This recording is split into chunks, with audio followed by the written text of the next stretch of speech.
Binomial में एक topic छुड़वाया हुआ है जहां पर कॉम्प्लेक्स नंबर्स यूज होते हैं, जैसे एक आयोटा वाला सवाल तो सर ने करवाई दिया था, ओमेगा वाले शायद 2-3 सवाल थे वो छुड़वाए थे। ऐसी पीएनसी में भी एक टॉपिक आता है, वो एक तरह से छुड़वा रहा हूँ और एक तरह से नहीं भी छुड़वा रहा। फंक्शन होते हैं, फंक्शन नाम की एक चीज होती है मैथ्स में, पूरा का पूरा चैप्टर है 12th में, 20 एक लेक्चर का, 15-20 लेक्चर का। तो उसमें कुछ 1-1 ऑन टू फंक्शन आते हैं, उसके भी पीएनसी के कुछ क्वेश्चन बनते हैं, तो वो फंक्शन में ही पढ़ाया जाएगा। ठीक है, पीएनसी का टॉपिक आधा एक घंटे का टॉपिक है, वो वहां पर होगा। तो फंक्शन की पहली बात तो तुम्हारी बुकलेट में शायद क्वेश्चन नहीं है, गलती से इक्का दुक्का दिख जाए तो वो छोड़ना है अभी। ठीक है, वो डिस्कस मैं ही करूंगा तो मैं बता दूंगा उस टाइम पर। तो क्वेश्चन क्या क्या दिए थे? अच्छा याद आ गया, एन डिफरेंट टॉयज थे,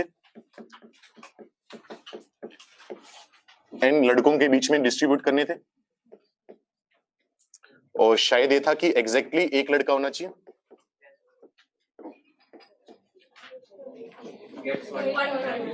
गेट्स वन टॉय तो नहीं होगा यार,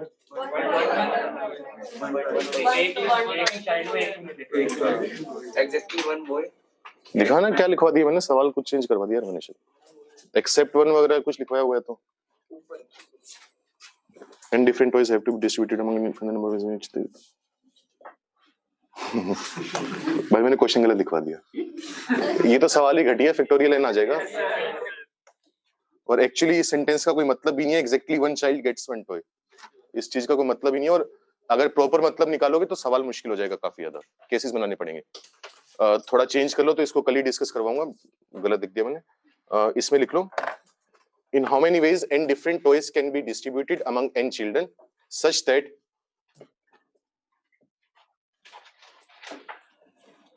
exactly one child gets no toy। One की जगह नो कर लो या जीरो कर लो, सिर्फ एक बच्चा होना चाहिए जिसको कुछ भी ना मिले।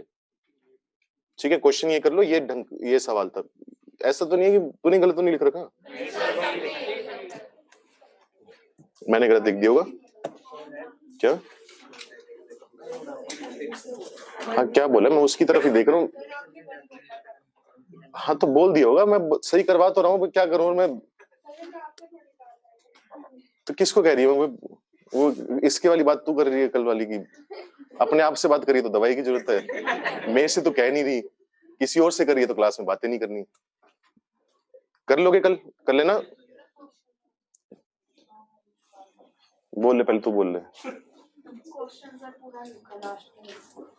क्या करिए, कुछ नहीं, जहां पर वन लिखा हुआ है ना, exactly one child gets one toy, वहां पर वन की जगह जीरो कर ले बस, या नो लिख ले, एन नो, नो 9 मत लिख लेना। अच्छा और कौन सा दिया था इसके बाद? ठीक है, ये थोड़ा अच्छा सवाल है, A B C D E F थे, in how many ways can this be done if A should have either B or C on his right and B must always have either C or D। ठीक है, तो A B C D F को circle में बिठाने, A के right में या तो B होना चाहिए C होना चाहिए, और B के राइट में या तो C या D। करके आए हो? yes, sir। कितना आंसर है? 18। किस किस का 18 आया?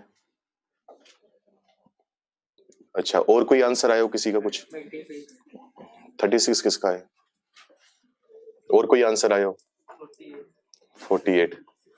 12 के मल्टीपल, 6 के मल्टीपल में चल रहे हो, सॉरी 18 आंसर सही है। ये क्वेश्चन भी केसेस बनाकर ही होगा, जैसे अगर मान लो सर्कल है, इसमें कितनी सीट्स लगी होंगी, कितनी होंगी यार ये?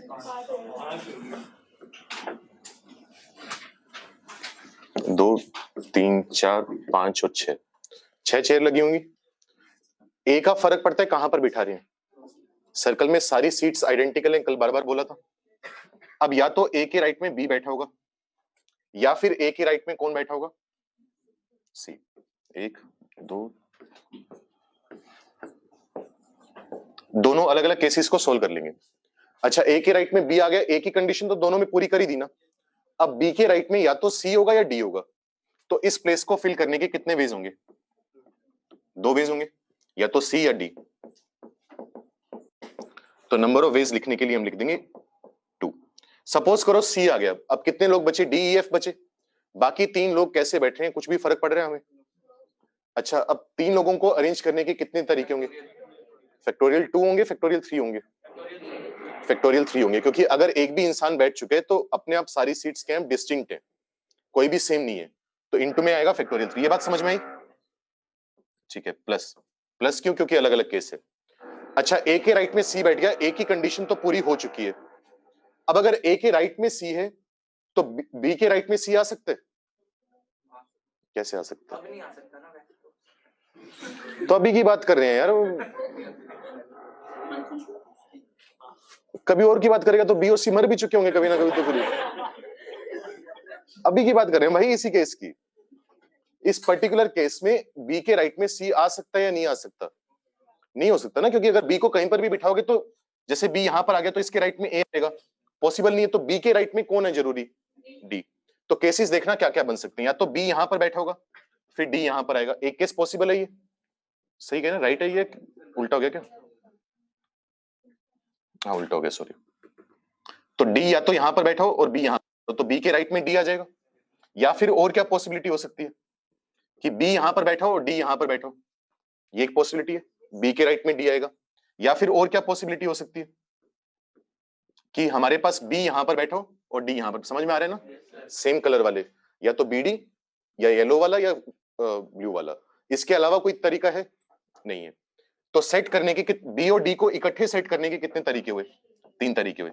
मान लो बी और डी बैठ गए, अब बाकी 2 लोग बचे ई और एफ, उनको अरेंज करने के कितने वेज होंगे? फैक्टोरियल 2।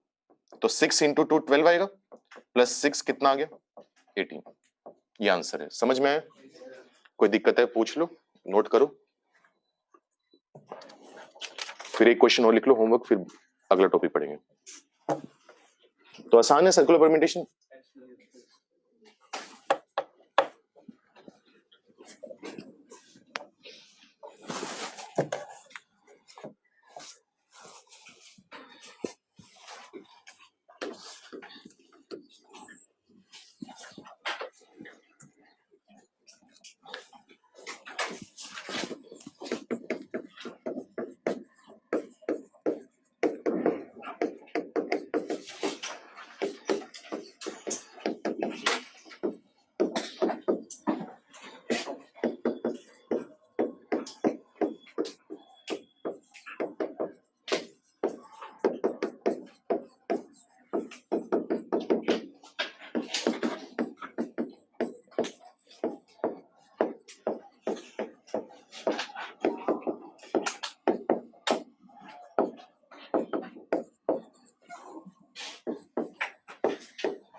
एक आदमी है, उसने 10 लोगों को अपने घर पर बुलाया डिनर के लिए।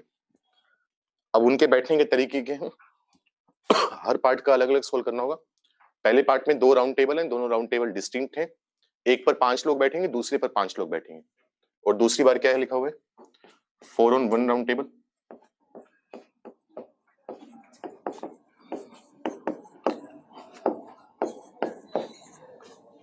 And 6 on the other round table.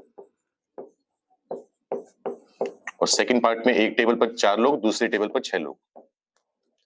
Find the number of veg in each case in which he can arrange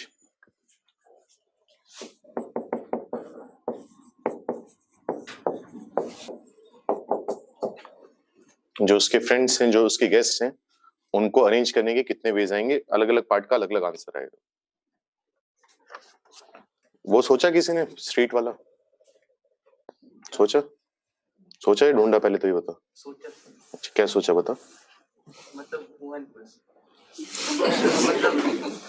यहाँ पर सोचा का मतलब एग्जैक्टली सोचा नहीं था, सोचा का मतलब किसी का आंसर आया नहीं आया। केसेस बना के सोचा था, लेकिन मैं बहुत बड़ा जा रहा था मतलब। बिना केसेस क्यों हो जाएगा ये वाला? तो एक लाइन का आंसर है इसका, इतना आंसर। चलो सोचना, टाइम लगाना, आज तो डिस्कस नहीं होगा, कल परसों में हो जाएगा। हो गया नोट? ये घर से करके लाना, आसान सा सवाल है काफी। ग्रुपिंग करनी है और अरेंजमेंट करनी है, और कुछ नहीं करना। कल डिस्कस कर लेंगे। अब तुम्हें याद होगा तो शायद मैंने मार्क करवा दिया था या मार्क नहीं करवाया था, तो कुछ बच्चों के डाउट आए थे कि बुकलेट में क्वेश्चन है जीनियस नाम का। जीनियस वर्ड है, उसमें ऐसे वर्ड बनाओ जो जी से स्टार्ट नहीं होने चाहिए और एस से एंड नहीं होने चाहिए। ठीक है, तो उसका टॉपिक करते हैं कि उस टाइप के क्वेश्चंस को कैसे किया जाता है। तो principle of inclusion and exclusion कर लिया नोट, जल्दी करो।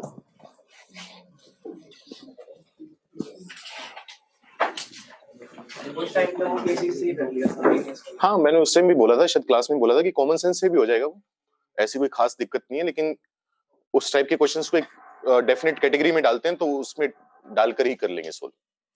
वो तो देख लो कि केसेस गिन लो और देख लो कि कौन सा केस छूट गया, कौन सा केस रिपीट हो गया, माइनस कर दो, आंसर आ जाएगा। वो इतना कोई खास नहीं है वो। पर कभी कभी 3 इवेंट आ जाती हैं तो 3 में काम करना फिर वो ये फायदेमंद होगा। सॉरी, सेट्स हो चुके हैं ना तुम्हारा, याद है थोड़ा बहुत? बढ़े आगे लिखो principle of inclusion and exclusion.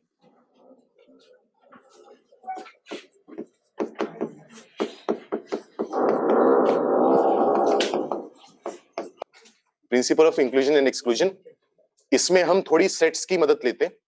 कैसे यूज करते हैं वो क्वेश्चंस के थ्रू देखेंगे। पर सेट्स का अगर मैं तुम्हें याद करवाऊं तो तुमने कुछ वेन डायग्राम वगैरह बनाए होंगे।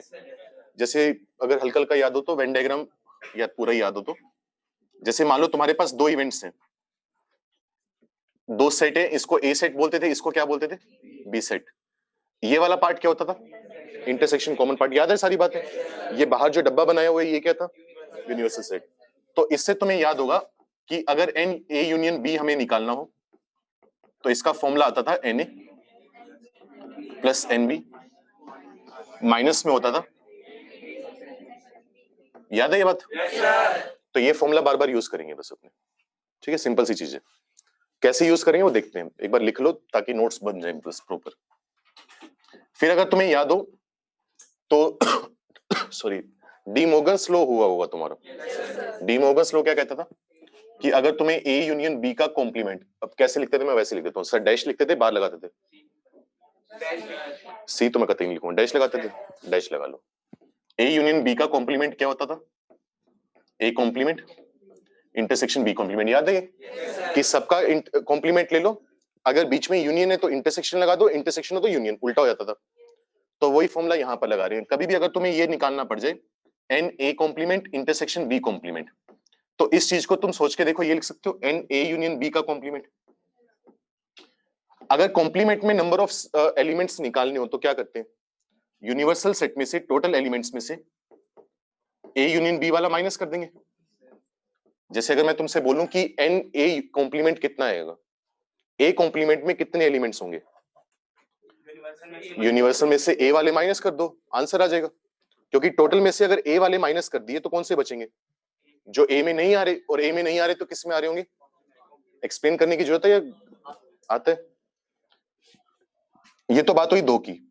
यही सेम फॉर्मूला ऐसा सा तुमने 3 में भी पढ़ा था, याद हो तो? N A union B union C हो तो क्या लिखते थे? पहले एक एक वाला आता था, n A plus n B plus n C, फिर 2 वालों को माइनस करते थे अगर याद हो तो, और 2 का क्या लेते थे? इंटरसेक्शन, ए इंटरसेक्शन बी,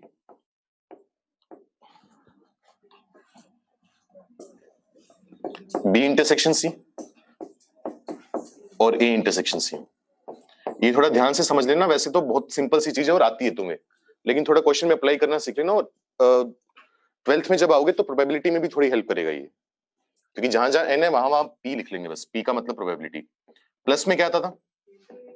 तीनों का इंटरसेक्शन। वेन डायग्राम बनाऊं या पता याद है? 3 का बनता था बस वो 3 सर्कल। अच्छा, 2 इवेंट में हो गया, 3 में हो गया। नॉर्मली तो 2 या 3 में ही पूछता है वो, गलती से 4 5 6 में पूछ ले तो फॉर्मूला बना सकते हो। जैसे अगर जनरल इन जनरल लिखना चाहें तो क्या लिखोगे कि मान लो तुम्हारे पास इवेंट्स हैं A1 union A2 union A3, ये चलता जा रहा है कहां तक? AN तक। कितने इवेंट्स हैं? N। तो सबसे पहले क्या लिखते हैं? S1, फिर माइनस का S2, प्लस का S3, माइनस का S4, माइनस का S5, चलता जाएगा कहां तक चलेगा? Sn तक, -1 की पावर Sn, क्योंकि अल्टरनेट साइन है ना। जिसमें S1 क्या रिप्रेजेंट करते हैं? S1 रिप्रेजेंट करते हैं सिग्मा NAI।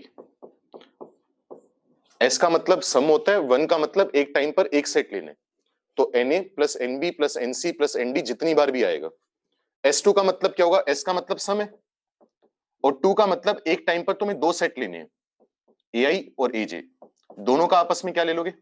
इंटरसेक्शन। चेक करो, ये तो काम हो रहा है ना सब जगह कि दो दो सेट लिए, उनका इंटरसेक्शन लिया, S का मतलब ऐड करा, माइनस कर दिया, फिर प्लस में कितना आएगा? S3। S3 का मतलब क्या होगा? सिग्मा। अब कितने सेट लेने होंगे? 3, AI, AJ, AK, आपस में सबका क्या लोगे? इंटरसेक्शन। पल्ले पड़ रही है क्या करें? बोलो।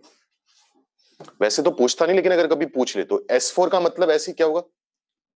चार चार सेट लेने, उनका इंटरसेक्शन लेने, सबको बाद में क्या कर दोगे? ऐड कर दोगे। ठीक है, नॉर्मली 2-3 का ही पूछता है, लेकिन नोट कर लो, फिर क्वेश्चंस में अप्लाई करके देखते हैं कि यूज कैसे होगा ये। थ्योरी तो ठीक है। थोड़ा और याद है? 5 वगैरह याद ही होगा, नल सेट वगैरह वो तो याद ही होगा, इंटरवल बहुत यूज कर लिया तुमने। लेकिन डिसजॉइंट सेट्स याद है क्या होते थे? कॉमन नहीं होते। ऐसे दो सेट्स जिनका इंटरसेक्शन 5 हो, उनको डिसजॉइंट सेट्स बोलते हैं। हाँ भाई,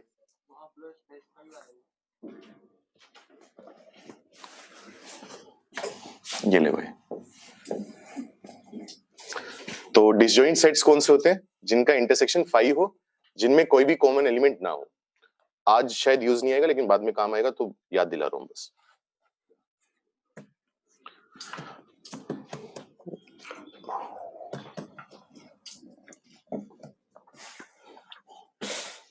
अच्छा, एक चीज और याद करो, तो शायद तुम्हें लिखवा दी गई होगी, नंबर ऑफ सबसेट्स कितने होते हैं एक सेट के?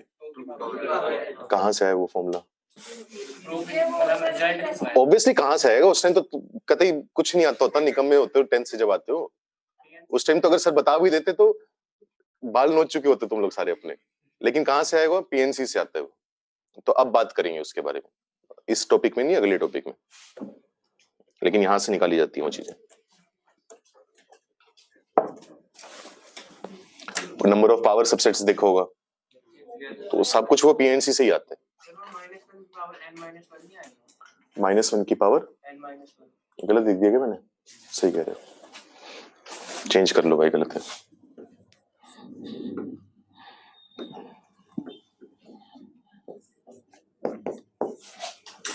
इवन वालों के साथ, हाँ ठीक है, सही बात है, ये कर लो।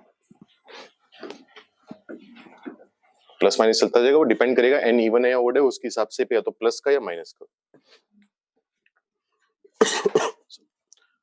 जीनियस वाला खुद करोगे, मैं एग्जांपल करवा दूं, या जीनियस वाला ही करना है? कर लोगे खुद जीनियस वाला? ठीक।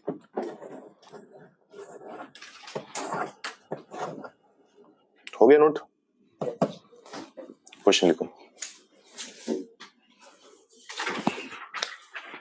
Find the number of permutations of letters A, B, C, D, E, F, G.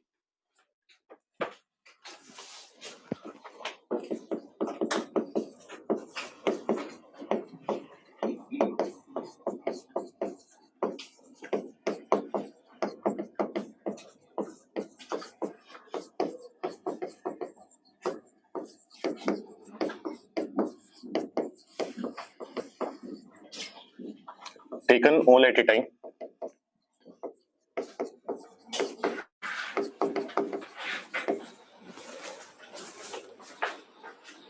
If neither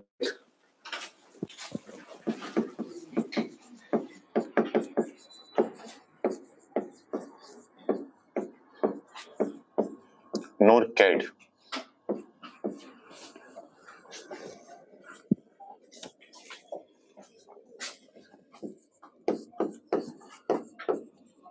appears in the word. तुम्हें बेसिकली करना है 6 लेटर से अलग अलग वर्ड बनाने। जब तुम वर्ड बनाओगे, जैसे याद है हमने अर्जेंटीना वर्ड से हमने कुछ बनाए थे, उसमें मैंने कहा था टीना वर्ड दिखना चाहिए। तो वैसे ही ABCDEFG को अरेंज करना है इस तरीके से कि बैक वर्ड जो है BEG वो नहीं दिखना चाहिए। अब इसमें क्या है, अगर एक आध वर्ड दिखाना हो या ना दिखाना हो, वो चीज आसान होती है। जैसे अगर बैग दिखाना है तो क्या करोगे? बैग का बंडल बांध दोगे, बंडल बांध के उसको अरेंज कर दोगे, काम हो जाएगा। ठीक है, मतलब और बंडल के अंदर अरेंजमेंट करनी है नहीं करनी वो तुम्हें पता है। या बैग नहीं चाहिए तो टोटल में से माइनस कर दो। लेकिन यहां पर इस टाइप की दो इवेंट आ गई, दो इवेंट कौन कौन सी आ गई कि बैग भी नहीं आना चाहिए, कैट भी नहीं आना चाहिए, तो इनके इकट्ठे निकालने हैं। तो इसको नॉर्मली किससे करेंगे? अब सेट से। खुद ट्राई करोगे, मैं करके दिखाऊं पहला? खुद नहीं करोगे?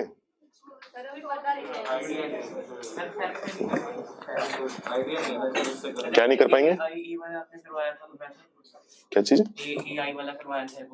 बहुत सारे करवा दी, मुझे क्या याद क्या करवाया था? हाँ तो वोवल्स वाले 15-20 करवा दी भाई मैंने, 10-15, 5 तो करवाई दी होंगी कम से कम, 10-15 तो। यहाँ पर तुम क्या करो, सबसे आसान चीज ये रहती है, नाइदर नोर वाला है ना, नाइदर नोर के लिए क्या करो, पहले एक इवेंट मान लो, इवेंट कह लो या सेट कह लो। ए सेट का मतलब मैं ये मान रहा हूं कि बैग वर्ड हमें दिख रहे। पूरा लिखूं क्या? चलो मैं लिख देता हूं, अगले वाला अपने आप लिख लेता हूं। Set A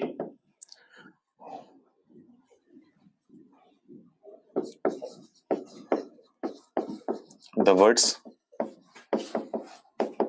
containing the word bag। Set ए में हम कौन कौन से एलिमेंट्स रखेंगे? जिसमें वो वर्ड्स रखेंगे जिसमें बैग दिख रहा है अपने को, बीजी प्रॉपर तरीके से, ठीक है। सेट बी में मैं कौन से रखूंगा? सेट बी में मैं वो वर्ड्स रखूंगा जिनमें हमें कैट वर्ड दिख रहा होगा। इनकी बात करनी है ना अपने को, तो क्वेश्चन की लैंग्वेज क्या है, हम क्या चाहते हैं, बैग हमें दिखे या ना दिखे? तो सेट ए को इंक्लूड करना है अपने आंसर में, नहीं करना? नहीं करना, तो नहीं करना तो उसका क्या चाहिए होगा? कॉम्प्लीमेंट। अच्छा, बी वाले जो वर्ड आएंगे, ऐसे वर्ड्स जिनमें कैट दिख रहा है अपने को, कर लो यार इतना अपने आप, ये लो राजी हो, हो गए जीवन के स्वाद पूरे। कैट दिखना चाहिए अपने को, ये वो वर्ड्स हैं जो बी में आ रहे हैं, तो ये वर्ड्स हमें चाहिए नहीं चाहिए? नहीं चाहिए, तो इसका कॉम्प्लीमेंट लेंगे, ए कॉम्प्लीमेंट बी कॉम्प्लीमेंट। बीच में मुझे यूनियन लगाना चाहिए, इंटरसेक्शन लगाना चाहिए? दोनों काम करने जरूरी है या एक काम करने काफी है? दोनों करने जरूरी है ना, बैग भी नहीं दिखना चाहिए, कैट भी नहीं दिखना चाहिए। अगर दोनों करने जरूरी है तो क्या होता है? इंटरसेक्शन। क्योंकि उस टाइम सेट्स पे शायद बात हुई होगी, यूनियन का मतलब क्या होता है? और इंटरसेक्शन का मतलब क्या होता है? एंड। अगर दोनों चाहिए, जरूरी है, तो इंटरसेक्शन आएगा, अगर चॉइस है तो क्या आएगा? यूनियन। तो यहां पर क्या है, ये अभी थोड़ी देर पहले लिखा है, नोट्स चेक करो क्या लिखा था, n U minus n A union B, सही है? एन यू माइनस, इसका फॉर्मूला क्या था? N A plus n B minus n A intersection B. इतना समझ में आ रहा है क्या कर रहे हैं? इसके बाद तो काम हो जाएगा, इसका तो पीएनसी लगानी है, सेट का काम खत्म हो गया, सेट का इतना ही था बस। एनयू का मतलब क्या है? यूनिवर्सल। यूनिवर्सल में हमें कुछ फर्क नहीं पड़ता, कैसे मर्जी अरेंज कर दो, भाड़ में गया हमारे हिसाब से। कितने लेटर्स हैं? 7 लिखे होंगे मैंने, 7, चलो कर लो, कोई लेटर रिपीट तो नहीं हो रहा ना इसमें? ठीक है, 7 लेटर है। माइनस एनए का मतलब हमें वो वर्ड्स चाहिए जिनमें बैग दिख रहा होगा, तो वो वर्ड्स गिनने आसान है। क्या करोगे? बैग का बंडल बांध दोगे, तो बैग का तो हमने एक बंडल बांध दिया, बाकी कौन कौन से लेटर्स बचे? ए बचा, बी सी डी बचा, ई एफ बचा। एक बंडल है, 4 लेटर है, कितनी एंटिटीज हुई? 5। उन 5 को अरेंज करने का तरीका फैक्टोरियल 5। अच्छा, बंडल में जो बी जी हैं उनको अरेंज करेंगे अपने? नहीं करेंगे, तो एनए से हमें हमारे पास फैक्टोरियल 5 आ गया। ये वो वर्ड्स हैं जिनके बीच में कहीं ना कहीं बैग वर्ड दिख रहा होगा अपने को। ऐसी किसकी बात करेंगे? कैट की। जब सेट बी की बात करूंगा, इस बार मैं कैट का बंडल बना दूंगा। कौन कौन से वर्ड्स बचे? B E F G. इसको भी अरेंजमेंट करने के कितने वेज आएंगे? Factorial 5 minus n A intersection B का मतलब क्या हुआ कि अब ए वाले वर्ड भी चाहिए, बी वाले भी चाहिए, मतलब उनमें बैग भी दिखना चाहिए, कैट भी दिखना चाहिए। तो क्या करेंगे? इस बार 2 बंडल बांधेंगे, एक बंडल में बैग होगा, दूसरे बंडल में कैट होगा, और एक लेटर कौन सा बच गया अपने पास? एफ बच गया ना। अब कितनी एंटिटीज हैं? 3। इन 3 को अरेंज करने के वेज फैक्टोरियल 3। अच्छा, बंडल्स में अरेंजमेंट होगी, तो ये आंसर है बस। तो आंसर आ गया, कैलकुलेट कर लेना जितना भी आएगा, factorial 7 minus 2 into factorial 5 plus factorial 3। कर लोगे आंसर? निकाल लोगे? कुछ नहीं समझ में आया तो पूछ लो, तरीका ये होता है, आसान है वैसे तो, बस फॉर्मूला अप्लाई करना आना चाहिए और पता होना चाहिए कहां पर करने हैं। नॉर्मली कहां पर करते हैं, अगर दो तीन इवेंट बोल दे, दो तीन टाइप की कंडीशन लगा दे एक साथ कि ये भी होना चाहिए, ये भी होना चाहिए, या दोनों ही नहीं होनी चाहिए, वहां पर ये यूज करते हैं।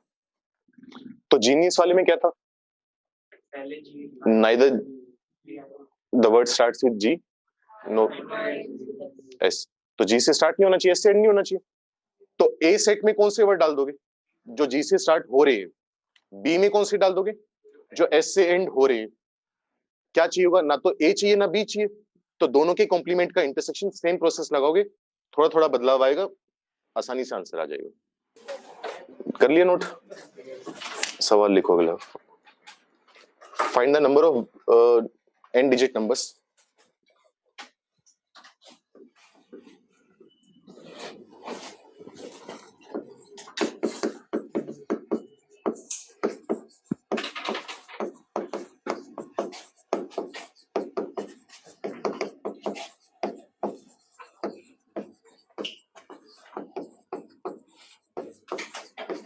Formed by using the first 5 natural numbers. Yeah, formed by using the digits 1, 2, 3, 4, 5.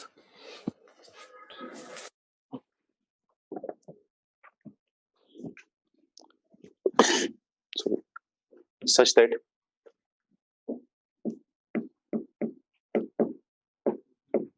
the digits 2 and 4 appear at least once. पहले तो थोड़ा सा सुन लो, वैसे तुम्हें खुद को ही सोचना पड़ेगा टेस्ट वगैरह में। n डिजिट के नंबर है और कितने डिजिट्स को यूज करना है, 5 को। n ऑब्वियसली 5 से बड़ा भी जा सकते हैं, कुछ बोला नहीं हुआ, तो रिपीटिशन सवाल देखकर समझो कि अलाउड होगी या नहीं होगी, होगी, क्योंकि मान लो 10 डिजिट का नंबर बनाना है तो 5 डिजिट से बिना रिपीटिशन करे 10 डिजिट का नंबर नहीं बना पाओगे। तो मैंने वैसे तो क्या बोला हुआ है कि कुछ ना बोला तो रिपीटिशन अलाउड नहीं है, तो लेकिन थोड़ा बहुत फिर भी लैंग्वेज का खेल होगा, रिपीटिशन अलाउड है। अब मान लो मैं तुम्हें ये बोल देता कि वो नंबर बताओ जिनमें कम से कम 2 आ ही रहा होगा, मतलब 2 कम से कम एक बार आना चाहिए। तो ऐसे क्वेश्चन करे हुए हमने, याद करो, 3 डाइस फेंके थे कि कम से कम एक बार 5 है, तो टोटल में से वो केस माइनस कर देते जब 5 आ ही नहीं रहा। तो अगर सिर्फ 2 की बात होती तो हम क्या करते, टोटल में से वो वाले केस माइनस कर देते जब 2 नहीं आ रहा। तो कौन से केस बचेंगे, जब एटलीस्ट एक बार 2 आ रहा होगा। लेकिन इस बार दो कंडीशन इकट्ठी लगा दी उसने कि 2 भी आना चाहिए और 4 भी आना चाहिए। तो कौन सा मेथड लगाओगे, सेट्स वाला। करो जल्दी से, अपने आप इवेंट्स या सेट्स डिफाइन करो, चेक करो ए यूनियन बी निकालना है, ए कॉम्प्लीमेंट बी कॉम्प्लीमेंट निकालना है, क्या निकालना है, करो जल्दी। 5 की पावर n माइनस, आंसर नहीं है भाई मेरे पास, निकाल ले एक बार, थोड़ा सोच ले कि सही निकाले, फिर मैच कर लेना। किस किस का आ गया, करो, बाकी लोग भी करो जल्दी। मेन खेल इसमें यही है, इवेंट्स को सेट्स को डिफाइन करने का कि क्या लेना चाहिए। Yes, sir. सही शायद यही है, मुझे भी देखना पड़ेगा, आंसर है नहीं मेरे पास। तो मेन मुद्दा यही है, सॉरी, इवेंट्स को डिफाइन करने का, सेट्स को डिफाइन करने का। तो दो सेट डिफाइन करेंगे, ए में क्या डालना चाहते हैं, द नंबर्स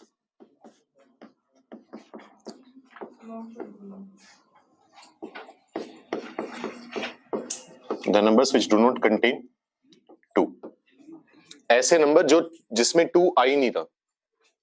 बी का मतलब हम क्या चाहते हैं, बी में वो नंबर्स डालेंगे, the numbers which do not contain 4।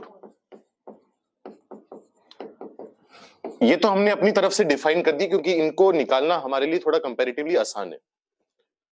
लेकिन जो क्वेश्चन मांग रहे हैं वो क्या मांग रहे हैं, वो ए सेट की नंबर मांग रहे हैं, ए सेट के बाहर वाले नंबर्स मांग रहे हैं, बाहर वाले, वही चाहते हैं ना। हमने तो ए में वो नंबर डाले हैं जो 2 को कंटेन नहीं कर रहे, लेकिन हमें कौन से चाहिए, जिसमें 2 आ रहा हो, एटलीस्ट एक बार तो आ ही रहो। तो हमें क्या चाहिए, ए का कॉम्प्लीमेंट चाहिए बेसिकली, ये बात कहना सही है। Yes, sir. इसी सेम लॉजिक से हमें बी का कॉम्प्लीमेंट चाहिए, दोनों चाहिए, कोई एक चाहिए, दोनों चाहिए, तो क्या लगाएंगे, इंटरसेक्शन। क्या And मतलब बोलते हैं। हाँ, ठीक, कुछ अलग ही बोलना तुम हमेशा।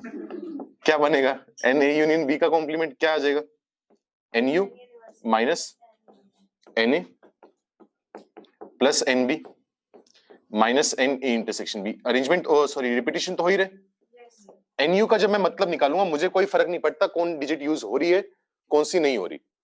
तो मान लो n डिजिट का नंबर बनाने, तो इस प्लेस को फिल करने के कितने वेज होंगे? 5। अगले वाले को 5, क्योंकि रिपीटिशन हो सकता है तो पहले क्या है उससे फर्क पड़ता नहीं। तो कितना आएगा 5 की पावर n माइनस NA का मतलब अब 2 नहीं आना चाहिए। अगर 2 नहीं आ सकता तो कौन कौन आ सकता है? 1 3 4 5। अब इस प्लेस को फिल करने के कितने ऑप्शंस आएंगे? 4। 4 4 4 4 4 की पावर n। सेम काम B के साथ होगा Yes, sir. Minus NA intersection B, मतलब अब 2 भी नहीं आना चाहिए 4 भी नहीं आना चाहिए, तो कौन कौन आ सकता है? 1 3 और 5। तो हर प्लेस को फिल करने के कितने ऑप्शंस होंगे? 3। तो आंसर आ जाएगा 5 की पावर n माइनस 2 इंटू 4 की पावर n प्लस 3 की पावर n। समझ में आया क्या किया? Yes, sir. कोई दिक्कत है पूछ लो, नोट करो, फिर अगला सवाल करते हो।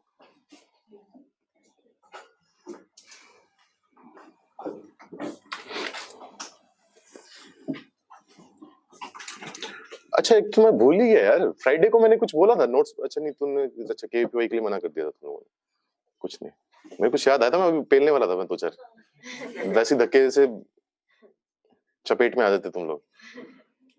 नोट्स पढ़े हैं वैसे जब से पीएनसी पढ़ना चालू करे?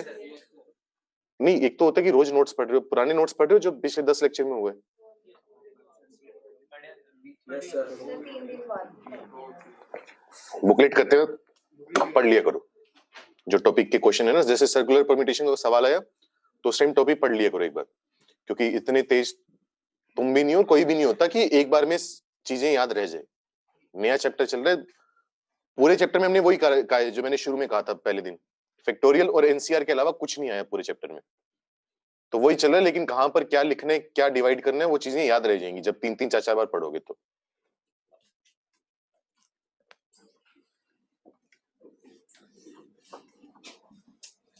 सर एक बार लास्ट थर्ड स्टेप बता दो भाई। ये तो फॉर्मूला लिखा था यार, अभी यूज करा है, तो ये मत पूछ यार, ये पूछ ले कोई दिक्कत नहीं है, लेकिन यार ये तो मत पूछ। अभी लिखा है भाई थोड़ी देर पहले, पिछले सवाल में भी लिखा था। एन ए यूनियन बी का कॉम्प्लीमेंट मतलब एनयू में से n A union B minus कर देंगे, और एन ए यूनियन बी का फॉर्मूला ये होता है। रजत ने सही पूछा, लास्ट सेकंड स्टेप। एनयू का मतलब भाई ये कि कोई फर्क नहीं पड़ता, कोई भी डिजिट यूज कर ले। तो अगर एन डिजिट का नंबर बनाना है तो इस प्लेस को फिल करने के 5 ऑप्शंस होंगे। रिपीटिशन अलाउड है तो इसके भी 5 ऑप्शंस है। 5 5 5 चलता जाएगा, तो 5 मल्टीप्लाई होगा n टाइम्स। किसी नंबर को n टाइम्स मल्टीप्लाई करना मतलब उसकी पावर n रखना। जब मैं na की बात कर रहा हूं तो na में मुझे वो नंबर्स चाहिए जिनमें 2 नहीं आ रहा। अब 2 नहीं आ रहा तो क्या क्या आ सकता होगा? या तो 1 आएगा या 3 5 सॉरी 1 3 4 5। तो हर प्लेस को फिल करने के अब 4 ऑप्शंस होंगे, तो 4 की पावर n। nb का मतलब जिसमें 4 नहीं आ रहा, 4 नहीं आ रहा तो क्या क्या आ सकता है? 1 आ सकते हैं, 2 3 और 5। दोबारा हर प्लेस को फिल करने के 4 ऑप्शंस होंगे, तो 4 की पावर n। जब n a इंटरसेक्शन b लगा रहे हैं मतलब ना तो 2 आना चाहिए ना 4 आना चाहिए, तो 1 3 5 तीन ऑप्शन होंगे, तो टोटल नंबर्स बनेंगे 3 की पावर n। वहां से लेकर आए हैं, ठीक है, बढ़े आगे। Yes, sir.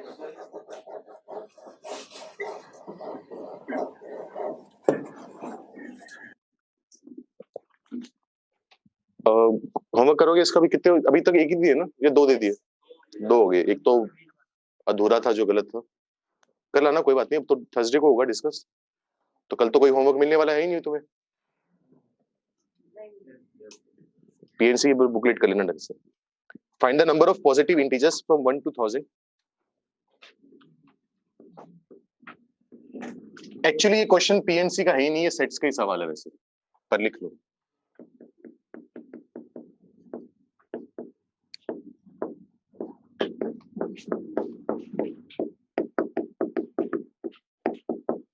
Find the number of positive integers from 1 to 1000 which are divisible by either 2, 3 or 5.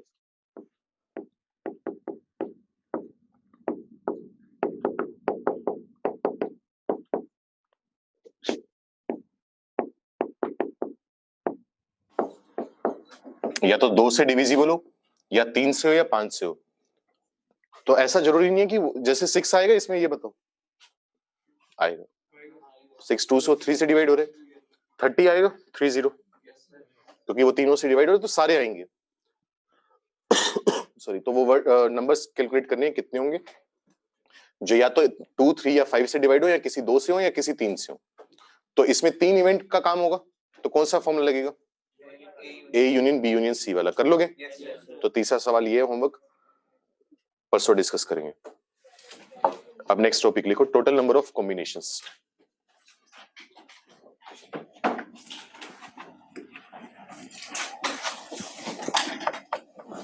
Note कर लिया ना सबने?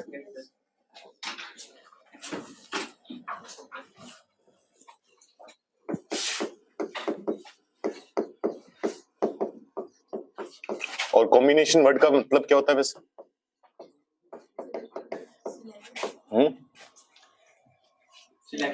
सिलेक्शंस। बताया हुआ है मनुष्य, ये तो फिर भी नहीं बता पा रहे। कौन कह रहा था? यहां से तो फिर भी आवाज आई थी, और यहां से कौन बोल रहा था? बताया था या बता रहे थे, ऐसा कुछ बोला था ना किसी ने भी? ये बार तो कान नहीं बजे मेरे, ये तो मैंने पक्का सुना। ये तो तुम लोग झूठ झूठ बोल बोल के मुझे वहम होने लग गया कि मैं तो पागल नहीं हो रहा। बाद में मुकर जाते हो, और दिक्कत क्या, यूनिटी है तुम्हारे में तो सारे मुकर जाते हैं। तो मुझे लगता है कि मेरे कान बज रहे हैं, लेकिन इस बार तो मैं श्योर हूं कि नहीं बजे मेरे। पहले शक था। लिखो, total number of combination, total number of selections. इसमें ये लिखो, the total number of combinations या the total number of ways of selection of some or all the objects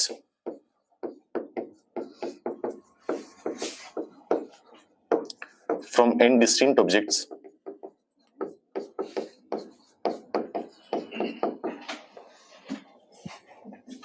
is equal to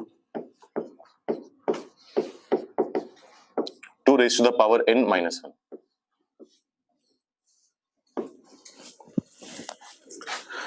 तो इसमें तुम्हें बोला गया है कि n डिस्टिंक्ट ऑब्जेक्ट से तुम्हें total number of ways of selection या कॉम्बिनेशन निकालना है। ठीक है, इसमें फर्क समझना, क्या फर्क है। कितनी ऑब्जेक्ट्स बोली हमने? n बोली। तो मान लो तुम्हारे पास ये ऑब्जेक्ट है O1, ये ऑब्जेक्ट है O2, O3, कितनी है अपने पास? On तक। तो जब हम total number of ways of selection निकालते हैं तो इसमें ये चॉइस भी हमारे पास है कि कितनी ऑब्जेक्ट लेनी है। नॉर्मली अब तक क्या हो रहा था, वो बोलता था कि 10 ऑब्जेक्ट है, इसमें से 4 ऑब्जेक्ट सिलेक्ट करो। कितने वेज बोलते थे अपने? 10C4। लेकिन इस बार 4 लेनी है, 5 लेनी है, 6 लेनी है, वो चॉइस भी हमारे पास है। पहले वो खुद मेंशन करता था या क्वेश्चन की नीड के हिसाब से करना पड़ता था। ठीक है, तो अब मैं क्या कर सकता हूं इसमें? या तो मैं एक ऑब्जेक्ट उठाऊं, एक ऑब्जेक्ट उठाऊंगा तो एक ऑब्जेक्ट उठाने के कितने तरीके हैं? NC1। या फिर मैं क्या कर सकता हूं? 2 ऑब्जेक्ट का सिलेक्शन करूं, या फिर 3 का सिलेक्शन करूं, और या फिर कितने का? सारी की सारी का, NCN का। यही तरीका होगा ना, NC1 से लेकर NCN तक। तो या तो एक ऑब्जेक्ट या 2 ऑब्जेक्ट, बार बार बोल रहा हूं, जितनी उठानी है वो हमारे हाथ में है इस बार। अगर NC0 से लेकर NCN तक का सम निकालना हो तो क्या करते हैं? 2 की पावर n। लेकिन इस बार एक टर्म मिसिंग है, कौन सी? तो उसको बैलेंस करने के लिए माइनस। एक बात का ध्यान रखना, अगर वो कभी भी total number of ways of selection मांग रहे या टोटल नंबर ऑफ कॉम्बिनेशन मांग रहे, सिंपली बोले तो कम से कम एक ऑब्जेक्ट उठानी पड़ती है। अगर वो अलग से उठ के ना बोल दे तो, अगर मान लो वो खुद से बोल रहे कि तुम भले ही 0 ऑब्जेक्ट उठा लो, फर्क नहीं पड़ता, तब तुम 0 ऑब्जेक्ट वाला केस कंसीडर करोगे। नहीं तो अगर उसने बोला है कि टोटल नंबर ऑफ कॉम्बिनेशंस या टोटल नंबर ऑफ सिलेक्शंस, तो 0 ऑब्जेक्ट वाला केस काउंट नहीं होता। एटलीस्ट एक ऑब्जेक्ट तो तुम्हें उठानी ही पड़ेगी, ठीक है, तभी सिलेक्शन होगा। पल्ले पड़ी बात ये। एक सोचने का तरीका तो ये हो गया। इसी को सोचने का दूसरा तरीका क्या हो सकता है? ओवन ऑब्जेक्ट है, ओवन ऑब्जेक्ट के लिए मेरे पास कितने ऑप्शंस हैं? 2 ऑप्शंस हैं, या तो मैं इसे लूंगा या नहीं लूंगा, या तो पिक करें या ना करें। O2 ऑब्जेक्ट के लिए कितने हैं? O3 के लिए कितनी ऑब्जेक्ट्स हैं n, तो 2 मल्टीप्लाई होगा n टाइम्स, काफी है इतना। अब इसमें सारे केस आ गए, इसमें वो केस भी आ गए जब हमने सारी ऑब्जेक्ट ले ली, इसमें वो केस भी आए जब 2 ऑब्जेक्ट लिए, 4 ऑब्जेक्ट लिए, 5 ऑब्जेक्ट लिए, लेकिन इसमें वो केस भी आ गया जब हमने सारी ऑब्जेक्ट्स छोड़ दी। तो सारी ऑब्जेक्ट्स छोड़ने के कितने तरीके हैं? एक तरीके, तो वो एक तरीका माइनस करना पड़ेगा ना अपने को। 2 को n टाइम्स मल्टीप्लाई करो 2 की पावर n -1। फॉर्मूला समझ में आया कहां से आया? सिर्फ फॉर्मूले से काम नहीं चलेगा, समझ लो लॉजिक क्या है इसके पीछे, दोनों लॉजिक समझनी जरूरी है। बोलो कोई दिक्कत है तो नोट करो फिर। ये तो किसकी बात हुई? डिस्टिंक्ट ऑब्जेक्ट्स की। अब किसकी बात करेंगे? अलाइक की। तो यहां पर लिखोगे the total number of the total number of selections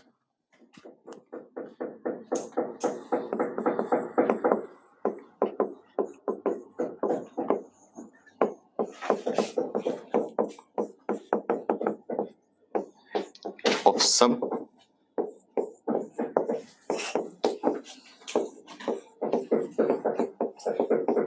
or all the objects from P alike objects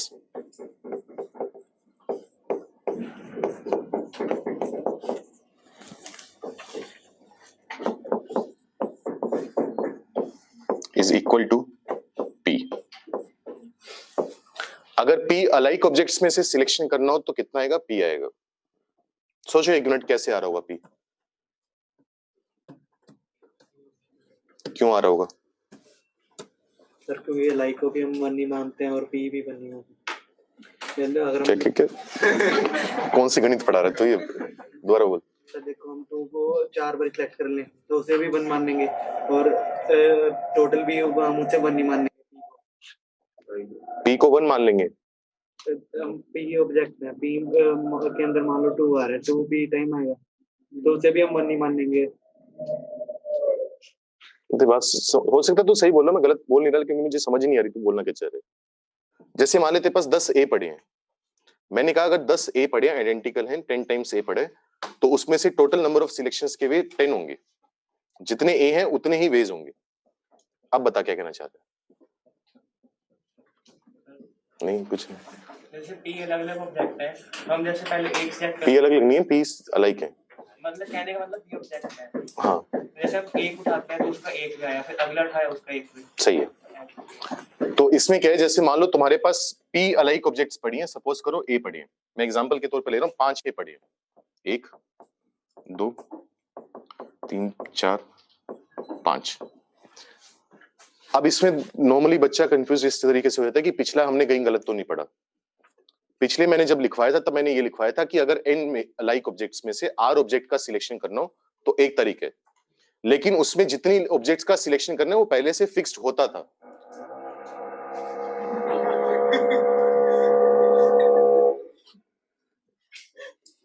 कि 10 में से 5 उठानी है, 6 उठानी है। मैं कह रहा हूँ वो चल रहा है कुछ, ब्रह्मांड का मेरे साथ कुछ अलग ही चल रहा है, कुछ अलग जीवन की दुश्मनियां चल रही हैं। क्या कह रहा हूँ मैं, क्या कह रहा था? हाँ फिक्स्ड होता था नॉर्मली। अब तक वो ये बोलता था कि 10 अलाइक ऑब्जेक्ट है, उसमें से 5 उठाकर बताओ कितने तरीके हैं। तो 10 में से 5 उठाने के कितने तरीके हैं? एक तरीके। लेकिन इस बार 5 उठानी है, 6 उठानी है, 10 उठानी है, वो हमारे हाथ में। तो केसेस इस बात के डिसाइड होंगे कि कितनी उठानी है। जैसे मान लो मैं डिसाइड कर लूं कि मुझे सिर्फ एक बार ए उठाने, तो एक ए उठाने के कितने तरीके? एक तरीके। 2 ए उठाने के कितने तरीके? एक। 3 ए उठाने के, 4 ए के, और फाइनली 5 ए के एक। 5 से ज्यादा तो उठा ही नहीं सकते ना अपने। तो फर्क इसमें यह नहीं पड़ रहा कि उठाने के कितने तरीके हैं, जितने उठाने हैं उसके सिलेक्शन के कितने तरीके हैं। मतलब नंबर डिसाइड करने की वजह से अलग अलग केस आ रहे हैं। एक बार डिसाइड हो गया कि 3 बार ए उठाना है तो फिर एक ही तरीका होगा। पढ़ रही है बात? पल्ले फर्क क्या है दोनों चीजों में? कुछ पूछना है कुछ इसमें? तो टोटल कितने वेज आए? 5। तो 5 ए लिए थे तो 5 तरीके हैं। अगर पी ए लेते या पी अलाइक ऑब्जेक्ट्स लेते तो कितने तरीके आते? पी। दोबारा हमने कम से कम एक ऑब्जेक्ट का सिलेक्शन करा है, क्योंकि कुछ ना बोलो तो कम से कम एक का करने। मान लो वो बोल दे उठकर सामने से कि चाहे 0 का सिलेक्शन कर लो, तब क्या होगा? एक केस फालतू जुड़ जाएगा, इसमें भी और इसमें भी। ये बात समझ में आ रही है?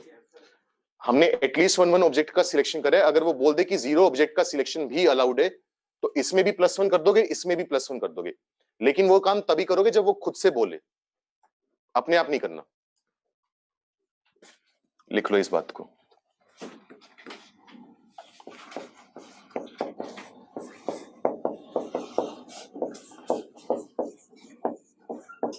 If the selection of 0 objects is allowed,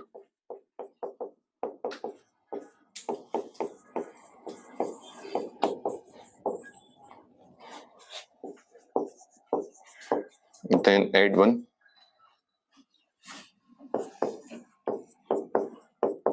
in the total number of ways. और ये सिर्फ अलाइक के लिए नहीं है, डिस्टिंक्ट के लिए भी है। तो तब यहां पर टोटल केस कितने आ जाएंगे? 2n, 2 की पावर n, और नीचे कितने आ जाएंगे? p+1। ठीक है, नोट करो। इसके बाद देखते हैं अगर मिक्स्ड आ जाए तब क्या होगा। अब मान लो मिक्स आ जाए, अलाइक भी है कुछ डिस्टिंक्ट भी है, तब क्या करना होगा? सेम काम है वैसे तो।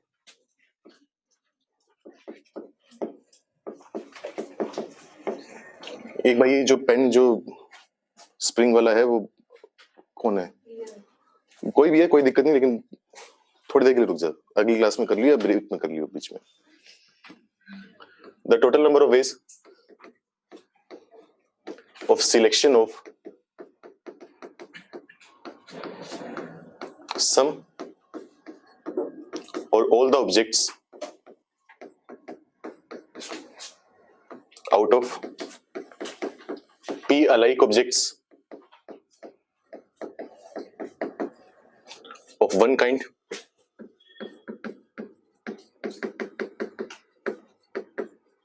q alike objects of second kind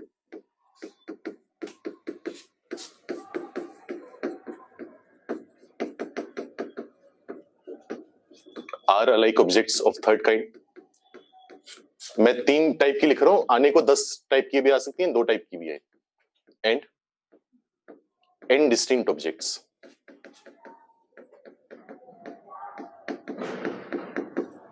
तो समझ रहे हो ना, जैसे p ऑब्जेक्ट्स हैं जो एक टाइप से अलाइक है, जैसे मान लो 10 तो a पढ़े हैं, 15 b पढ़े हैं, 5 c पढ़े हैं, और बाकी 4 लेटर है वो डिस्टिंक्ट है, d e f g। हाँ 4 ही है। तो इसमें अगर सिलेक्शन करना हो तो क्या करोगे? इसके वेज लिखते। अगर मान लो मैं तुमसे बोल दूं p अलाइक ऑब्जेक्ट्स हैं, पहले इनमें काम करो, इनमें टोटल नंबर ऑफ सिलेक्शंस कितने होंगे? इस बार लेंगे p+1। फर्क बताता हूं क्यों, कैसे, कितने लेंगे? p+1। जो q अलाइक ऑब्जेक्ट्स हैं उनके लिए कितने केस लेंगे? q+1। तो उन अलाइक के लिए अलग से काम करना है, इन अलाइक के लिए अलग से काम करना है, तो क्या करोगे? मल्टीप्लाई। r वालों के लिए कितना आएगा? r+1। जो n डिस्टिंक्ट ऑब्जेक्ट्स हैं उनके लिए कितने लोगे? 2 की पावर n। फिलहाल जब मैंने केसेस काउंट करे, मैंने कोई कंडीशन नहीं लगाई, मैंने सारे केस काउंट करे हैं कि भले मैंने एक भी ऑब्जेक्ट सिलेक्ट ना करी हो। जैसे p+1 में जब मैंने लिखा है तो मैंने वो केस लिए जब मैंने एक भी a नहीं उठाया। जैसे लिख देता हूं मैं, चलो 4 a हैं, 5 बार b है, 6 बार c है, और d e f g है। अगर मैं 4+1 लिख रहा हूं, 5+1 लिख रहा हूं, 6+1 लिख रहा हूं, और 2 की पावर 4 लिख रहा हूं, तो ये 4+1 कब आया होगा? जब 0a हो, 1a, 2, 3, 4a। तो सारे केस काउंट कर लिए। 5+1 कब आया होगा? जब 0b, 1b, 2b up to 5b। तो फिलहाल जब मैंने केसेस काउंट करे तो मैंने कोई कंडीशन नहीं लगाई कि ऑब्जेक्ट उठा रहे हैं नहीं उठा रहे, फर्क नहीं पड़ता। लेकिन मैंने अभी क्या कहा था, अगर कुछ ना बोलो तो कम से कम एक ऑब्जेक्ट तो उठानी है। तो एक भी ऑब्जेक्ट उठाने के कितने तरीके हैं कि एक भी ऑब्जेक्ट ना उठाएं? 0 ऑब्जेक्ट उठाने के कितने तरीके हैं? एक तरीके कुछ भी ना उठाओ, तो वो वाला एक केस माइनस कर देंगे, लेकिन वो टोटल में से माइनस होगा। इस बार पहले से माइनस करते नहीं चलोगे। समझ में आया? वहां पर तो एक ही टाइप था ना, तो वहीं से माइनस करना पड़ा था। यहां पर पहले टोटल निकालकर फिर -1 करोगे। अगर तुम शुरू में -1 कर रहे हो तो क्या कर रहे हो एक्चुअली? मान लो मैं यहां पर p q r 2 की पावर n -1 ले लूं, तो इसका मतलब क्या है? कम से कम एक a लेना जरूरी है, कम से कम एक b लेना जरूरी है, कम से कम एक c लेना जरूरी है, और इन चारों में से कम से कम एक लेटर लेना जरूरी है, अगर सब में से माइनस कर रहे हो। नहीं आया समझ? कोई दिक्कत? कुछ नोट कर लो, यही थ्योरी है। कुछ क्वेश्चंस करेंगे, थोड़ा उससे और क्लियर हो जाएगा। थोड़ा जनरल में बात करनी थोड़ी मुश्किल होती है, हवा में।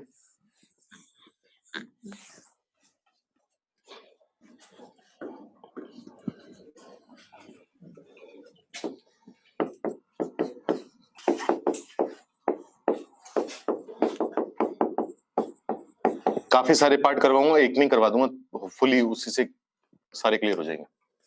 लाइब्रेरी है, 5 बुक हैं, 6 बुक मैथ्स पे, 5 फिजिक्स पे, 3 केमिस्ट्री पर है। सॉरी, पिंकू नाम का लड़का है, उसको बुक सिलेक्ट करनी है, बुक लेकर जानी है, इशू करवानी है। तो पहले है कम से कम एक बुक सिलेक्ट होनी चाहिए, बस इतनी सिंपल सी कंडीशन है। कुछ नहीं बोला हुआ तो बुक्स डिफरेंट है, लाइक है, अलग अलग है, डिस्टिंक्ट है। करो जल्दी से। घटिया सा सवाल है, कुछ नहीं करना, क्या आपने लिखवाया है, ढंग का लिखवा दो। मैथ्स की कितनी बुक है? 6 बुक है। टोटल नंबर ऑफ वेज कितने आएंगे? फिलहाल तो कुछ नहीं चाहिए ना अपने को, सब कुछ निकाल लो। अब जैसे ये नहीं होना चाहिए यार कि मैं पूरी थ्योरी नहीं लिखवा पाऊंगा, ऑब्वियसली फिर तो पॉइंट लिखते जाए जाएंगे। ये ऊपर वाला पॉइंट बताने का पर्पस यही था कि जितनी कैटेगरीज हैं उन हर कैटेगरी में अलग अलग काम करो, अलाइक है तो अलाइक के हिसाब से काम करो, डिस्टिंक्ट है तो डिस्टिंक्ट के हिसाब से काम करो, मल्टीप्लाई कर दो बस। तो पहली कैटेगरी किसकी है? मैथ्स की है। तो मैथ्स की कितनी बुक्स हैं अपने पास? 6 बुक्स हैं। तो उनमें टोटल नंबर ऑफ सिलेक्शन कितने होंगे? 2 की पावर 6, क्योंकि बोला गया है कि मैथ्स की कम से कम एक बुक चाहिए अपने को। कहां बोला है? ये तो स्पेसिफाई नहीं करा ना कि मैथ्स की चाहिए अपने को। टोटल में से एक चाहिए ना, मैथ्स की लेनी जरूरी है अपने को। तो 2 की पावर 6 आएगा, -1 करने की कोई जरूरत नहीं है। अच्छा, फिजिक्स सॉरी फिजिक्स के लिए क्या काम होगा? 2 की पावर 5। केमिस्ट्री के लिए क्या होगा? 2 की पावर 3। यहां पर हमने टोटल केसेस लिए हैं। हो सकता है कि सारी की सारी बुक भी ले गया हो पिंकू, या हो सकता है एक भी बुक ना लेकर गया हो। ठीक है, तो कितने केस माइनस करने पड़ेंगे जो नहीं चाहिए? 1। तो -1 कर दो, कितना आ गया? 5 3 8 और 2 की पावर 14 -1। ये बात पल्ले पड़ी? Yes sir. अच्छा, और क्या वेरिएशन दे सकते हैं वो लिखो, सेकंड पार्ट लिखो इसको। At least 1 book of each subject is selected. At least 1 book of each subject is selected. जल्दी से करो, ज्यादा लंबे सवाल है नहीं है।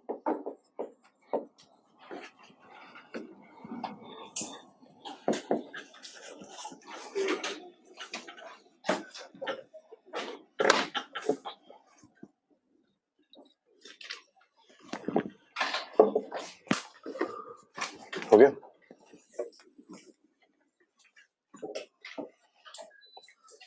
वहाँ पे -1 क्यों आया, एक बार रिपीट कर दो। -1 इसलिए जब मैंने 2 की पावर 6, 2 की पावर 5, 2 की पावर 3 लिए, तो मैंने वो केस भी काउंट कर लिया जब मैथ्स की ली नहीं कोई भी बुक। 2 की पावर 6 तब आएगा जब एक भी मैथ्स की ली नहीं ली। ठीक है, 2 की पावर 5, 2 की पावर 3 कब आएंगे? जब हो सकता है कि मैंने एक भी फिजिक्स की भी ना लियो, एक भी केमिस्ट्री की भी नहीं ली। तो सारे केस आगे, 1 उठाई, 2 उठाई, 15 उठाई, 15 तो है ही नहीं, 14 उठाई, 13 उठाई, जो भी है। लेकिन उसमें वो केस भी आ गया जब ना तो मैंने मैथ्स की उठाई, ना फिजिक्स की उठाई, ना केमिस्ट्री की उठाई। तो कोई भी बुक ना उठाने के कितने तरीके हैं? एक तरीके, वो एक तरीका एक्स्ट्रा आ गया क्योंकि मुझे कम से कम एक बुक तो उठानी थी, तो वो एक तरीका माइनस कर दिया हमने। तो टोटल में से वो केस बच गए जब कम से कम एक बुक उठाइए। हो सकता है कि मैथ्स की ना उठाइए, वो फर्क नहीं पड़ता, वो अब फर्क पड़ेगा क्योंकि अब हर सब्जेक्ट की एक बुक उठानी है कम से कम। आ गया आंसर? Yes sir. कुछ नहीं करना। मैथ्स की बुक उठाने के कितने तरीके हैं? 2 की पावर 6। इसमें से वो वाला एक केस माइनस कर दो जब मैथ्स की बुक उठी नहीं। ऐसी फिजिक्स के लिए काम करो और ऐसी केमिस्ट्री के लिए काम करो। 2 की पावर 6 कितना होता है? 64 होता है शायद। तो यह आ जाएगा 63 इंटू 31 इंटू 7। मल्टीप्लाई कर लेना, वो तुम्हारा काम है। समझ में आया? किसी ने कुछ और करो, किसी ने ऐसा तो नहीं करा एंड में -3 कर दियो कि फिजिक्स वाला हटा दिया, फिजिक्स वाला केमिस्ट्री वाला, वो नहीं करना। हर कैटेगरी का अपना अपना काम करना है। चलो थर्ड पार्ट लिखो इसका।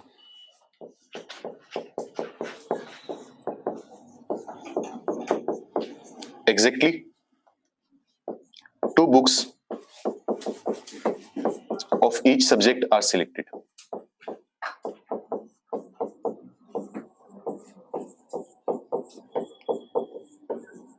करो जल्दी से।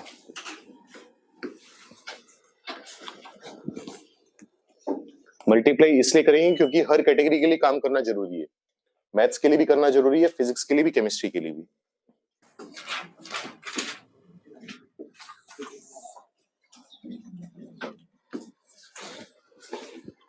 आ गया आंसर?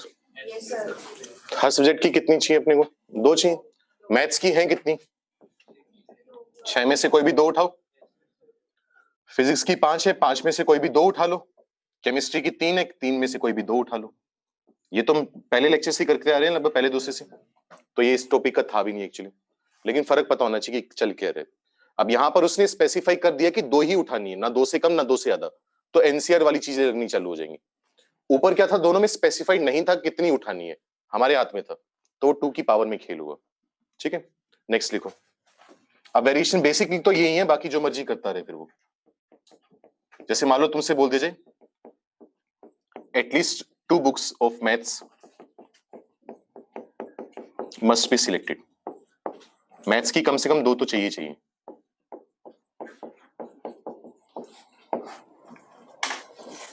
करो, कर लिया? अब पिंको को क्या बोला गया? कम से कम 2 बुक चाहिए मैथ्स की, 2 से ज्यादा ले सकते हैं। दोबारा चॉइस हमारे हाथ में, तो क्या करेंगे? या तो 6 में से 2 उठाएंगे, या फिर 6 में से 3 उठाएंगे, या फिर 6 में से 6 के 6 उठा लेंगे। केसेस बनते जाएंगे। फिजिक्स के बारे में उसने कुछ बोला है हमें, तो फिजिक्स का कुछ मर्जी कर ले, फर्क नहीं पड़ता, भाड़ में गया सब कुछ। कितना आएगा? 2 की पावर 5। केमिस्ट्री का कुछ बोले, 2 की पावर 3। मेरा सवाल यह है कि -1 होगा या नहीं होगा? जो कह रहे नहीं होगा क्यों नहीं होगा, जो कह रहे होगा क्यों होगा? सर -1 तो कर सिलेक्ट ना करें, बट हमने एटलीस्ट तो कर ही लिया। सही बात है। -1 तब करते हैं जब एक भी ऑब्जेक्ट सिलेक्ट ना करनी हो, वो वाला केस माइनस करना हो। तो हमने यहाँ पर जब काउंट करें तो कम से कम 2 तो करी है ना, तो 0 ऑब्जेक्ट वाला केस काउंट हुए यहाँ पर, तो माइनस करने की कोई जरूरत नहीं है। अब या तो 62 से 66 तक का सम डायरेक्ट निकाल लो, या फिर ज्यादा अच्छी चीज क्या होगी कि 2 की पावर 6 में से वो वाली टर्म्स माइनस कर दो जो मिसिंग है। ये बात पल्ले पड़ी? 2 की पावर 8 आ जाएगा, कैलकुलेट कर लोगे वैसे तो, लेकिन मैं लिख देता हूँ 64 में से कितना जाएगा? 7, तो ये बचेगा 57। तो 57 इंटू 2 की पावर 8, ये आंसर आ जाएगा। कोई दिक्कत हो? अच्छा, 5th में लिखो, at most 1 book of physics is selected.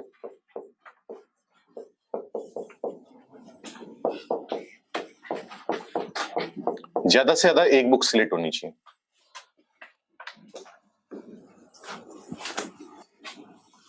सबको हो गया? प्रॉपर आंसर मत निकालो, नंबर में नहीं चाहिए, बस कंसेप्ट पता होना चाहिए। इस तरीके से छोड़ते जाओ जैसे करना है। अच्छा, लेकिन एक बात और करना, इतनी आदत भी खराब मत बनना, पहले भी बोल चुका हूँ, बुकलेट में करो तो प्रॉपर ढंग से करना। कहीं कैलकुलेटर लेके बैठे हो या फोन लेकर बैठे हो, पेपर में निकालने पड़ेंगे, उस टाइम हाथ नहीं चलेगा इतना। पता चल रहा है सवाल तो कर लिया आधे मिनट में, बाकी 2 मिनट कैलकुलेशन करने में लगा रहे हो, इनको मल्टीप्लाई करने में। आ गया आंसर? मैथ्स के लिए कोई कंडीशन है हमारे पास? तो कितना आएगा? 2 की पावर 6। फिजिक्स के लिए उसने बोला है या तो मतलब एटमोस्ट 1 बुक आनी चाहिए, तो ज्यादा से ज्यादा 1, या तो 1 आएंगी, 1 से कम आएंगी। 1 से कम कितना होता है? 0। तो या तो 5 में से 0 बुक लेंगे, या 5 में से 1 बुक लेंगे। अच्छा, केमिस्ट्री का कोई फर्क पड़ता है? अब मेरा सवाल दोबारा वही है, -1 होगा या नहीं होगा? क्यों होगा? क्योंकि जब मैंने 2 की पावर 6 लिया, हो सकता है मैंने मैथ्स लिया ही ना हो। 5 से 0 लिए तो फिजिक्स नहीं ली, 2 क्यूब लिया तो हो सकता है केमिस्ट्री ना लियो, तो वो एक केस काउंट हुए ना, तो एक केस काउंट हुए तो उसको माइनस भी करना पड़ेगा। तो कितना आ जाएगा? 5 से 0, 5 से 1 कितना होता है? 6 होता है। 6 का मतलब हुआ 3 इंटू 2 की पावर 10 माइनस 1। ठीक है, कोई दिक्कत हो? तो वेरिएशन इस टाइप की और भी दे सकते हैं, वो होपफुली तुम कर लोगे। एटमोस्ट 3 बोल देगा, तो बेसिकली चीजें क्या ध्यान रखनी है, हर कैटेगरी की अलग अलग काम करने। अगर 0 वाला केस काउंट हो रहा है तो उसको -1 कर दो, नहीं हो रहा तो अपना बढ़िया चल रहा है। जैसे 4th पार्ट में, 2nd में और 3rd में हमें करने की जरूरत नहीं पड़ी। जैसे यहां पर भी चेक करो, -1 नहीं करा।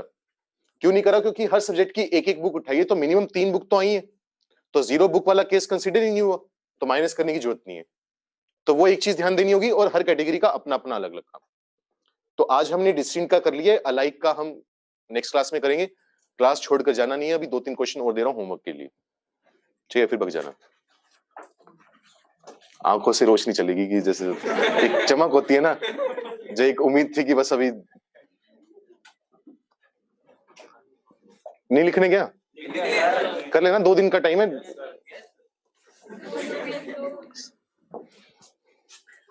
नोट कर लिया ना ये? लिखो। कुछ अच्छे सवाल हैं, सोचा ना।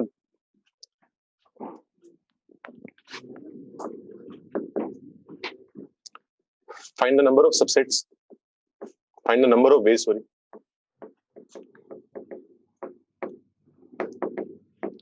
Two subsets A and B of a set. Subset याद है? Yes, sir. कोई सेट दियो, उसके कुछ या सारे या कुछ भी ना लेकर अगर एक सेट बना दिया जाए, उसको क्या बोलते हैं? सबसेट बोलते हैं, छोटा पार्ट उसका। Find the number of ways to subsets A and B of a set P. P में नंबर्स क्या क्या है? 1 से लेकर n तक। तो कितने एलिमेंट्स हैं इसमें? n. Can be formed such that, इस क्वेश्चन के 2 पार्ट है। पहला पार्ट है कि A यूनियन B जो है वो P के इक्वल ही आ जाए। एक चीज का ध्यान रखना, पहले सुन लो, कहीं सवाल गलत तरीके से करके आ रहे हो, देने का फायदा ही ना हो। जब भी तुम्हें बोला जाए कि एक सेट से 2 सबसेट बनाने हैं, तो एलिमेंट कॉमन भी आ सकते हैं, कॉमन नहीं भी आ सकते, हमारे हाथ में। मतलब ऐसा नहीं होगा कि जैसे 1 है तो या तो वो A में जाएगा या B में जाएगा, हो सकता है दोनों में चला जाए, हो सकता है दोनों में ना जाए, वो तुम्हें सोचने, हर चीज पॉसिबल है।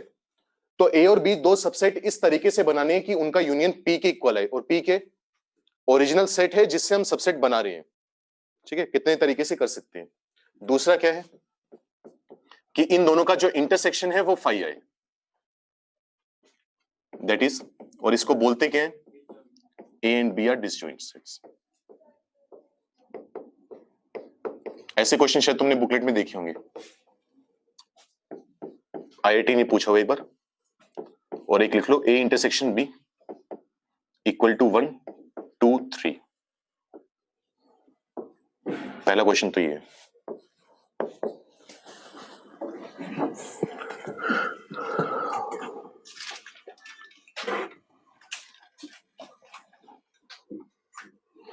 A student is allowed to select at most n objects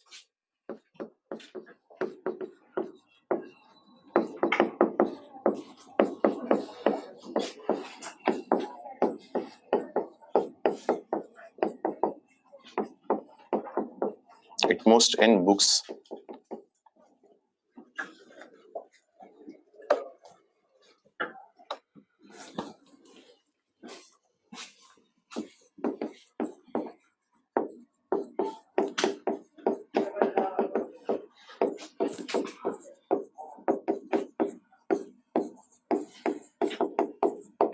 from a collection of 2n plus 1 books.